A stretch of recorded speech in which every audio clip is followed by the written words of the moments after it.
अस्सलाम वालेकुम student, I hope you are doing well. आज का हमारा टॉपिक है क्लास 9 मैथ चैप्टर नंबर 6 है। इसकी आज हम एक्सरसाइज 6.1 करेंगे।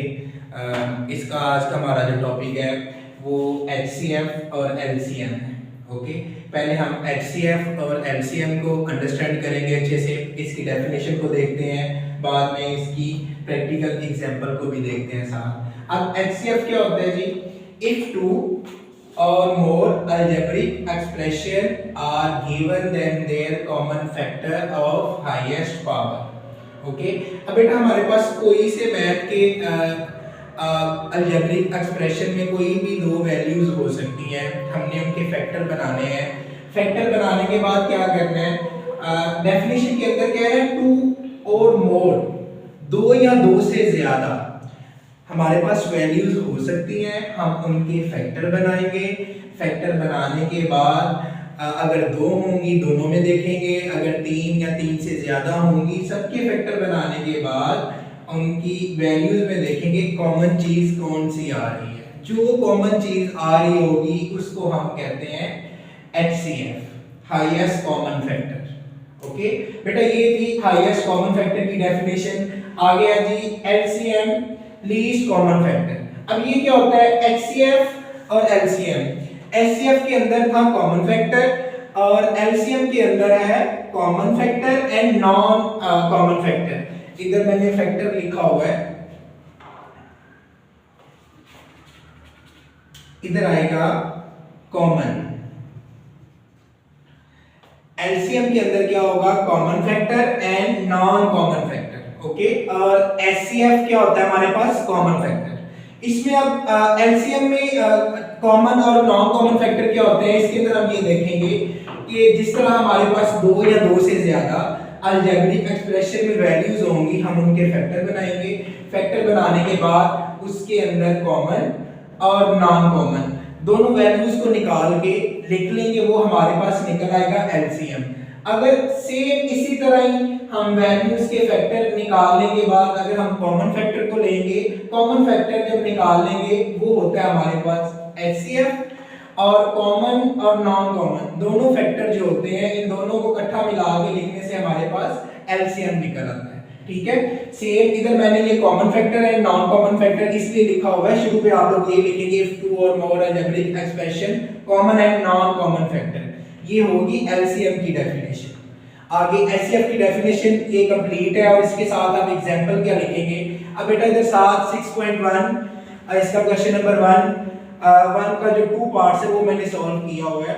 जैसा कि डेफिनेशन के अंदर था हमारे पास कि हमारे पास दो या दो से ज्यादा अलजेब्रिक एक्सप्रेशन की वैल्यूज होंगी, फिर हम उनके फैक्टर बनाएंगे। अब उसने इस क्वेश्चन के अंदर 3 वैल्यूज दी हुई है, जिस तरह उसने डेफिनेशन के अंदर बोला हुआ था टू और मोर देन, मतलब दो या दो से ज्यादा अलजेब्रिक एक्सप्रेशन वैल्यूज हो सकती हैं। अब 6.1 इसका क्वेश्चन नंबर 1 है। क्वेश्चन नंबर 1 का पार्ट नंबर 2 जो मैंने इधर लिखा हुआ है, इसके अंदर अब 3 वैल्यूज आ रही हैं। अब मैंने क्या किया? फर्स्ट वैल्यू को इधर लिखा, फर्स्ट वैल्यू के जो पॉसिबल फैक्टर थे वो मैंने बना दिए। लाइक 102 था, इधर 102 की मैंने जब फैक्टराइज किया तो उसके ये फैक्टर बन रहे थे 2 × 3 × 17। ओके, आगे उसने वेरिएबल दिए हुए हैं, फर्स्ट वैल्यू के साथ दो चीजें होती हैं और यहाँ वो डिजिट देगा, डिजिट के साथ वेरिएबल होंगे। ओके, वेरिएबल को हमने क्या करना है? जो काउंटिंग वाले डिजिट होंगे उनको तो हम फैक्टर बना लेंगे। इसी तरह जो वेरिएबल होंगे वेरिएबल को हम एक्सपेंड करके लिखेंगे। लाइक x की पावर इधर 1 है, मैंने इधर x लिख लिया, y की पावर 2 आ रही है, y को मैं 2 टाइम लिखूंगा। ऐसे ही अगर y की पावर 3 होती तो y को इधर मैंने 3 टाइम लिखना था। ओके, इसी तरह z 1 टाइम आ रहा है, इसको मैंने 1 टाइम ही लिख लिया। अब फर्स्ट वैल्यू के जो पॉसिबल फैक्टर थे वो निकाल के मैंने इधर लिख लिए। नेक्स्ट सेकंड वैल्यू इधर मैं लिखूंगा 85 के मैं फैक्टर बनाए, 85 के जो फैक्टर बन रहे थे 5 और 17 बन रहा था। ओके, ये मैंने इसके फैक्टर बना लिए। आगे वेरिएबल को देखना है। वेरिएबल का मैंने आपको बताया है कि लाइक अगर x की पावर 5 आ रही है तो x को मैं 5 टाइम लिख लूंगा, अगर x की पावर 2 आ रही है तो x को मैं 2 टाइम लिख लूंगा। ओके, अब इधर x की पावर 2 आ रही है, x को मैंने 2 टाइम लिखा, y की पावर 1 आ रही है, इसको 1 टाइम ही लिखूंगा, z की पावर 1 आ रही है, इसको मैं 1 टाइम ही लिखूंगा। नेक्स्ट थर्ड वाली वैल्यू मैं इधर मेंशन करूंगा और उसके पॉसिबल फैक्टर बनाऊंगा। 187 आ रहा है, 187 आ रहा है, इसका जो पॉसिबल फैक्टर है वो 11 और 17 बनेगा। इन दोनों के मैंने फैक्टर इधर लिख लिए। आगे इसी तरह वेरिएबल को मैंने लिख लिया, x 1 टाइम आ रहा है, इसको भी 1 टाइम लिख लिया, y 1 टाइम आ रहा है, इसको भी 1 टाइम, z 2 टाइम आ रहा है, इसको मैंने 2 टाइम लिख लिया।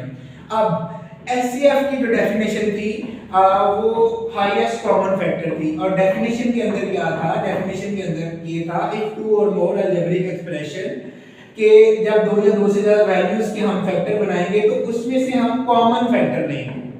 कौन सा फैक्टर लेंगे? कॉमन। अब इसी तरह मैंने आपको ये क्वेश्चन सॉल्व करके बताया, 3 वैल्यूज थी, इसके मैंने पॉसिबल कॉमन फैक्टर बना लिए।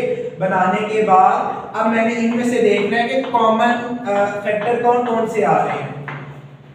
17, इसमें भी 17 आ रहा है, इसमें भी 17 आ रहा है, और HCF की डेफिनेशन के अंदर भी वो यही कह रहा था कि कॉमन फैक्टर। अब जो मैंने तीनों की कॉमन फैक्टर बनाए, इसके अंदर 17 कॉमन आ रहा था, वो मैंने आंसर के अंदर लिख दिया। अब मैं देखता हूं वेरिएबल के अंदर x लाइन अगर मैं ऐड करता हूं ये तीनों में सेम है, वो मैंने इधर लिख लिया। ओके, इसी तरह y को देखता हूं,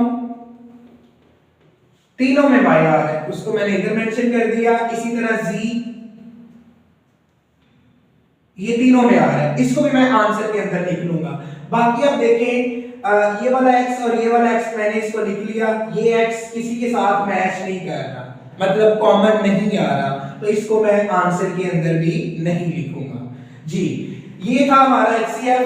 ये मैंने आपको क्वेश्चन भी सॉल्व करके दे दिया है। क्वेश्चन नंबर 1 के अंदर इसके 2 पार्ट्स हैं, इसका मैंने आपको 2 वाला पार्ट करवाया।